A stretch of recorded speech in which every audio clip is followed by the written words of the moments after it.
इसके लिए DSSB PRT के प्रीवियस ईयर जीके क्वेश्चन लेकर आया हूं और यहां पर हम दिखा रहे हैं। तो सबसे पहले जो मेरा फोकस होगा वो डीएसएसबी पीआरटी पर होगा, फिर इस तरह से डीएसएसबी के और एग्ज़ाम और फिर केवीएस के एग्ज़ाम की सिलसिला जारी रहेगा और फिर हम एसएससी के भी इस तरह से प्रीवियस ईयर के सेट लेकर आते रहेंगे आप तक और पूरा कॉन्सेप्ट समझाएंगे कि किस प्रकार के क्वेश्चंस डीएसएसबी में, केवीएस में और टीचिंग एग्ज़ाम्स में पूछे जाते हैं। ठीक है, तो सबसे पहले मेरा टीचिंग एग्ज़ाम के पेपर लाने का जो मोटिव है वो ये है कि आपको ईज़िली पेपर अवेलेबल हो जाए, क्योंकि टीचिंग एग्ज़ाम के जो पेपर्स हैं वो ईज़िली अवेलेबल नहीं होते हैं, मार्केट में भी ईज़िली अवेलेबल नहीं होते हैं। प्रीवियस ईयर के पेपर, एसएससी के बहुत सारे पेपर्स मार्केट में मिल जाएंगे, नेट पे मिल जाएंगे, डीएसएसबी के पेपर्स ईज़िली अवेलेबल नहीं होते हैं। तो मेरे पास एक पूरा सीरीज़ है, पूरे जितने भी डीएसएसबी के ऑनलाइन पेपर जो हुए हैं वो सारे पेपर्स मेरे पास पड़े हुए हैं। मैं अपने टेलीग्राम चैनल में शेयर भी कर दूंगा और मैंने पीआरटी के जितने भी पेपर हैं सारे मैंने अपने टेलीग्राम में शेयर कर दिए हैं, तो उसे ज़रूर ज्वाइन करें। स्टडी विद गौरव के नाम से टेलीग्राम चैनल है, तो उसे आप ज़रूर ज्वाइन करें। तो ये जो पेपर है ये है डेट 11/11/2019 का पेपर है और जो टेस्ट टाइम था वो 8:30 से 10:30 AM का टेस्ट टाइम था। मतलब पहली शिफ्ट का 11 तारीख का पहला शिफ्ट का ये पेपर है। इस तरीके से दूसरी शिफ्ट का भी मैं पेपर लेकर जल्दी आऊँगा, 1-2 दिन में आपके सामने पेपर देखने को मिलेगा। तो अभी फ़िलहाल जीके का सीरीज़ मैं आपके सामने लेकर आ रहा हूँ। ठीक है, तो बिना किसी देरी के चीज़ों को बच्चे शुरू करते हैं। तो सबसे पहला जो क्वेश्चन है आपकी स्क्रीन पर, सबसे पहला क्वेश्चन दिख रहा होगा। सबसे पहला क्वेश्चन क्या है भाई? सबसे पहला क्वेश्चन है only Indian citizens above dash of age are eligible for appointment of the office of governor of any state of India. मतलब अगर हमें किसी भी राज्य का गवर्नर बनना है तो कितनी एज चाहिए, मिनिमम कितना उम्र होनी चाहिए? तो ये है भाई 35 साल। अगर हमें लोकसभा का चुनाव लड़ना है तो हमारी उम्र होनी चाहिए 25 साल। ठीक है, तो ये बहुत ही आसान क्वेश्चन था। तो आशा करता हूँ आपको चीज़ें समझ में आ रही होंगी और अगर समझ में आ रही हैं तो चैनल को लाइक करें, शेयर करें और चैनल को सब्सक्राइब करें। तो चलते हैं बच्चे नेक्स्ट क्वेश्चन पर। नेक्स्ट क्वेश्चन आपकी स्क्रीन पर आपके सामने। नेक्स्ट क्वेश्चन, क्वेश्चन नंबर 2 क्या कहता है? Which provides for setting up of inter state council. ठीक है, तो अगर इंटर स्टेट काउंसिल कहीं पर सेटअप करना है किसी राज्य में तो इंडियन कॉन्स्टिट्यूशन का कौन से आर्टिकल के तहत वो इंटर स्टेट काउंसिल को सेटअप किया जा सकता है? ठीक है, तो ये है भाई आर्टिकल 263। आर्टिकल 260 के तहत हम किसी राज्य में स्टेट काउंसिल को सेटअप कर सकते हैं। एक स्टेट असेंबली होती है, एक होता है स्टेट काउंसिल होती है। ठीक है, एक विधानसभा और एक होती है विधान परिषद। ठीक है, तो अगर विधान परिषद को कहीं स्थापित करना है तो आर्टिकल 263 के तहत उसको एस्टेब्लिश किया जा सकता है। तो क्वेश्चन नंबर 3 पर चलते हैं। क्वेश्चन नंबर 3 क्या कहता है? क्वेश्चन नंबर 3 आपके सामने, Diwaso is celebrated by the Dhodia and Warli tribes of. ठीक है, तो दिवासो एक फेस्टिवल है जो कि सेलिब्रेट किया जाता है दोदिया और वर्ली ट्राइब्स के द्वारा। तो ये ट्राइब्स कहाँ की हैं? ये ट्राइब्स है बच्चे दादर एंड नागर हवेली, ये ट्राइब्स हैं। ठीक है, आपको ये जो ट्राइब्स के फेस्टिवल्स जो याद करने हैं वो कैसे याद करने हैं बच्चे? वो याद करने हैं बेसिकली कि जो भी चीज़ करंट में रहती है, जो ट्राइब्स करंट में रहती हैं तो उनके हमें फेस्टिवल याद करने होते हैं। ठीक है, जनरली जो क्वेश्चन होता है 99% क्वेश्चन आपका उन्हीं करंट अफेयर के से रिलेटेड चीज़ें पूछी जाती हैं। तो जो करंट अफेयर की मैं सीरीज़ बना रहा हूँ डेली और बिल्कुल उसका फुल एनालिसिस करता हूँ, वो वीडियो थोड़ा लंबा होता है, ज़रूर थोड़ा लंबा होता है। ठीक है, क्योंकि उसमें मुझे पूरी नॉलेज देनी रहती है उस टॉपिक से रिलेटेड, इसलिए वीडियो लंबा होता है। तो उसको ज़रूर देखें। अगर आपको लगता है वीडियो लंबा है तो उसका टाइम जो है उसकी स्पीड बढ़ा सकते हैं और लेकिन उस वीडियो को ज़रूर देखें। ठीक है बच्चे, नेक्स्ट क्वेश्चन पर चलते हैं। नेक्स्ट क्वेश्चन देखिए भाई, क्वेश्चन नंबर 4 क्या कहता है? क्वेश्चन नंबर 4 कहता है the mainland India extend between latitude. तो इंडिया का लैटिट्यूड पूछा है, तो इंडिया का लैटिट्यूड जो है वो 8 डिग्री 4 मिनट नॉर्थ से लेकर 37 डिग्री 6 मिनट नॉर्थ तक फैला हुआ है इंडिया का लैटिट्यूड। आपको कमेंट बॉक्स में कमेंट करके बताना है तो इंडिया का लॉन्गिट्यूड कहाँ तक है। ठीक है, इंडिया का लैटिट्यूड मैंने बताया, तो लॉन्गिट्यूड बताना है कि वो कहाँ से कहाँ तक फैला हुआ है। तो ये सारी चीज़ें आपको बतानी है, कमेंट बॉक्स में कमेंट जरूर कीजिएगा। ठीक है, नेक्स्ट क्वेश्चन, क्वेश्चन नंबर 5 पर चलते हैं। क्वेश्चन नंबर 5 क्या कहता है? ये हिस्ट्री का क्वेश्चन है। मैग्नेस्थनीज, जो मैग्नेस्थनीज था was an ambassador who was sent to the court of which Indian ruler by the Greek ruler of West Asia, Seleucus Nicator.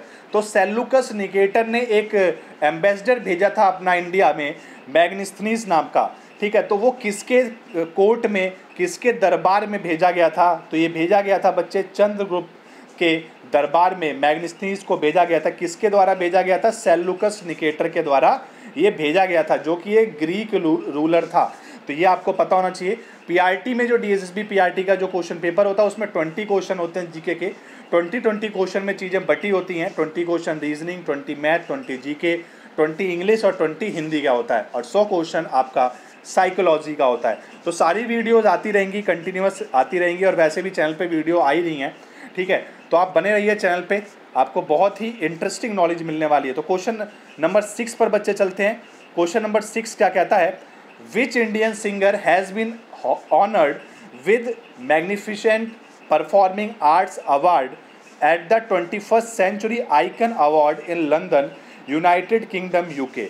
ठीक है, तो किसको मैग्निफिसेंट परफॉर्मिंग आर्ट्स अवार्ड मिला है 21st सेंचुरी का, ठीक है, लंदन में, यूनाइटेड किंगडम में, ठीक है। तो ये है भाई सोनू निगम को मिला है। तो एक करंट का क्वेश्चन है, तो ऐसा, हालांकि ये आने वाले एग्जाम में नहीं पूछा जाएगा ये वाला क्वेश्चन, क्योंकि करंट का क्वेश्चन है। आप जो करंट अफेयर बनेंगे वो पूछे जाएंगे, ठीक है। तो आप इसको छोड़ भी सकते हैं, लेकिन याद करने के लिए आप याद रख सकते हैं कि ये जो अवार्ड है ये किसके लिए दिया जाता है, मैग्निफिसेंट परफॉर्मिंग आर्ट्स अवार्ड। ये सारी चीज़ें आप देख सकते हैं, या ये कहाँ का अवार्ड है, यूके का है, यूनाइटेड किंगडम का अवार्ड है। तो ये सारी चीज़ें आप पढ़ सकते हैं। मैंने इस क्वेश्चन को इसलिए शामिल किया ताकि आपको ये भी पता रहे कि करंट का कितना वेटेज है जीके के अंदर, ठीक है। तो ये सारी चीज़ें हैं भाई। नेक्स्ट क्वेश्चन में बच्चे चलते हैं। क्वेश्चन नंबर 7 क्या कहता है? क्वेश्चन नंबर 7 कहता है who won formula 1 Singapore grand prix 2009।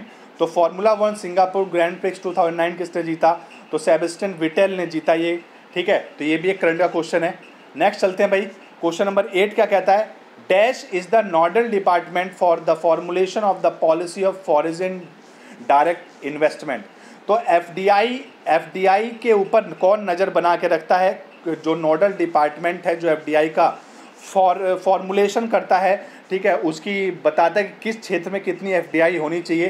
तो ये कौन सा डिपार्टमेंट है, सारी चीज़ें देखता है। तो ये है भाई department of promotion of industry and international trade, ठीक है, इंटरनेशनल ट्रेड। तो ये सारी ये जो डिपार्टमेंट है ये देखता है, ठीक है। दोबारा बता देता हूँ मैं, department of promotion of industry and internal trade.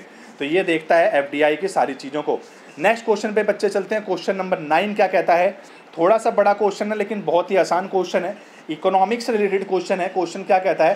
The average daily balance that a bank is required to maintain with the Reserve Bank as a share of such percent of its net demand and time liabilities that the Reserve Bank may notify from time to time in the gazette of India is known as, ठीक है। इसे हम बोलते हैं CRR, cash reserve ratio. तो जो cash reserve ratio होता है वो बैंक द्वारा मेंटेन करना होता है, ठीक है।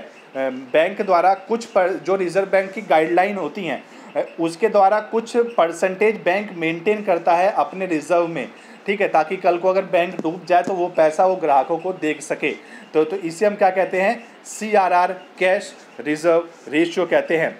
नेक्स्ट क्वेश्चन में बच्चे चलते हैं। ये साइंस का क्वेश्चन है। Which of the following element has a poly atomic atomicity, ठीक है। तो पॉली एटॉमिक एटॉमिसिटी किसके अंदर होती है? तो ये होती है सल्फर के अंदर। इसका मतलब क्या है? इसका मतलब है कि जो सल्फर का एटम है ना, ये कभी भी एक सिंगल सल्फर के रूप में एग्जिस्ट नहीं करता है। जब सल्फर एनवायरनमेंट में मिलता है तो वहाँ पर वो सिंगल सल्फर के रूप में एग्जिस्ट नहीं करता है। वो बेसिकली सल्फर एनवायरनमेंट में S8 के फॉर्म में एग्जिस्ट करता है। किस फॉर्म में एग्जिस्ट करता है? S8 के फॉर्म में। इसीलिए इसे क्या कहा गया? पॉली एटॉमिक एटॉमिसिटी, है ना। मतलब 2 से ज़्यादा, 3 से ज़्यादा एटम एक साथ ही इससे जुड़े हुए होते हैं। S8 के फॉर्म में सल्फर मिलता। मोस्ट इंपॉर्टेंट क्वेश्चन है, अच्छा क्वेश्चन है काफ़ी ज़्यादा। तो ये भी पूछा जा सकता है कि सल्फर किस फॉर्म में हमारे एनवायरनमेंट में मिलता है? तो ये मिलता है बच्चे किस फॉर्म में? S8 के फॉर्म में मिलता है। तो इस चीज़ को आपको समझना है, ठीक है बच्चे। तो नेक्स्ट क्वेश्चन पे चलते हैं। क्वेश्चन नंबर 11 क्या कहता है? In which region in India in 1918 Mahatma Gandhi organize satyagraha movement satyagraha movement amongst the cotton mill workers, ठीक है। तो कॉटन मिल वर्कर के साथ सत्याग्रह मूवमेंट महात्मा गांधी ने 1918 में कहाँ पर शुरू किया? तो ये शुरू किया बच्चे अहमदाबाद में शुरू किया, ठीक है।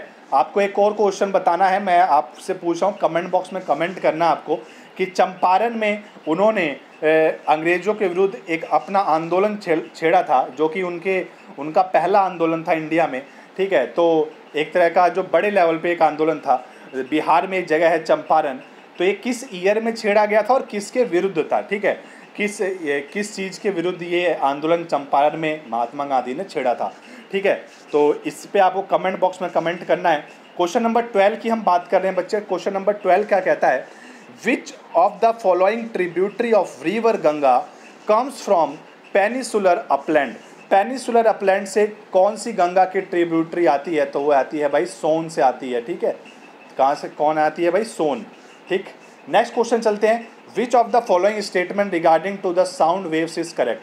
तो साउंड वेव से रिगार्डिंग कौन सा स्टेटमेंट सही है? इनकरेक्ट है, सॉरी गलत है, ठीक है। तो पहला स्टेटमेंट देखते हैं बच्चे। The audible range of sound for human beings extend from the 20 hertz to 20,000 hertz, ठीक है, बिल्कुल सही है कि जो ऑडिबल रेंज होती है साउंड की वो 20 हर्ट्ज से 20,000 हर्ट्ज तक होती है।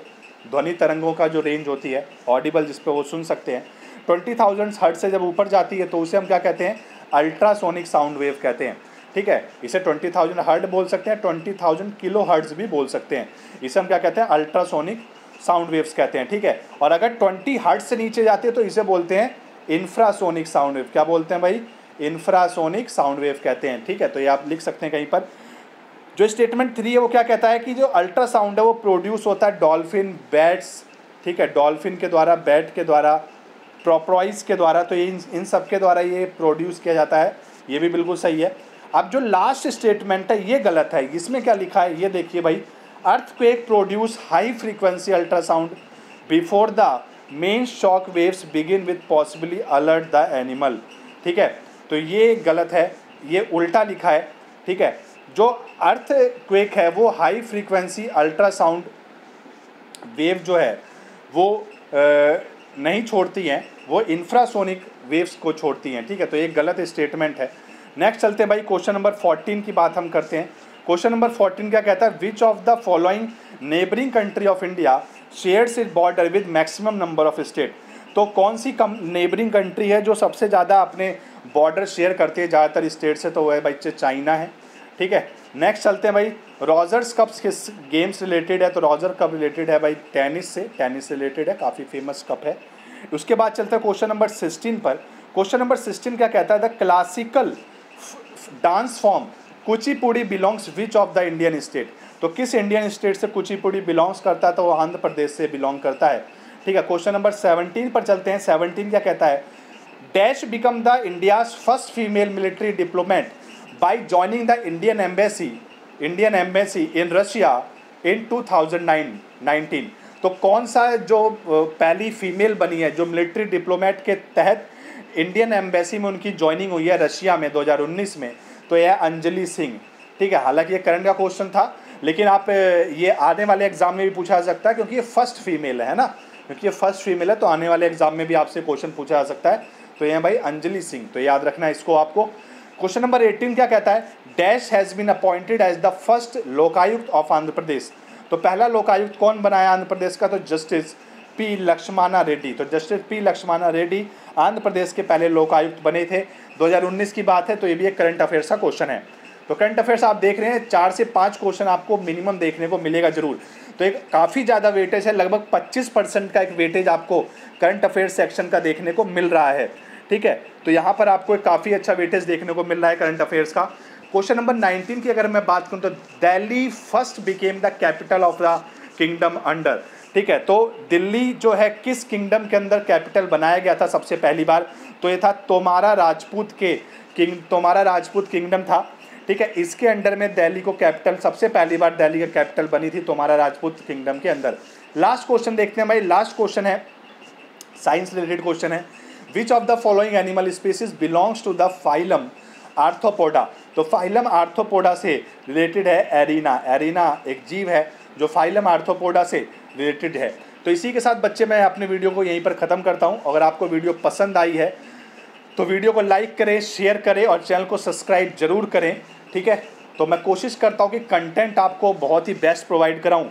तो तब तक के लिए घर पे रहिए और लॉकडाउन का भरपूर फ़ायदा उठाइए, इसको छुट्टियों की तरह नहीं बनाइए, पढ़ाई करते रहिए। तो तब तक के लिए चलते हैं, नेक्स्ट वीडियो जल्दी ही आएगी चैनल पर। बहुत बहुत नमस्कार, बहुत बहुत शुक्रिया, बहुत बहुत शुक्रिया।